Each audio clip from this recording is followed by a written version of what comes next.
یہ وہ صحابی ہیں جنہوں نے باقی صحابہ کی نسبت بہت سارے لوگوں کو جنہیں اسلام کی خاطر ستایا گیا انہیں خرید کر آزاد کرایا۔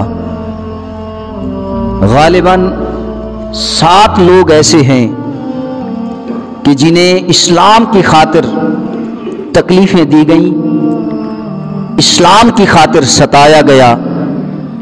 حضرت صدیق اکبر رضی اللہ تعالیٰ عنہ نے انہیں خرید کر مختلف موقعوں پر خرید کر آزاد کرایا۔ تو سورۃ واللیل کی یہ آخری آیتیں حضرت صدیق اکبر کے حق میں نازل ہوئی۔ وَسَيُجَنَّبُهَا الْأَتْقَى الَّذِي يُؤْتِي مَالَهُ يَتَزَكَّىٰ وَمَا لِأَحَدٍ عِندَهُ مِن نِّعْمَةٍ تُجْزَىٰ إِلَّا ابْتِغَاءَ وَجْهِ رَبِّهِ الْأَعْلَىٰ وَلَسَوْفَ يَرْضَىٰ۔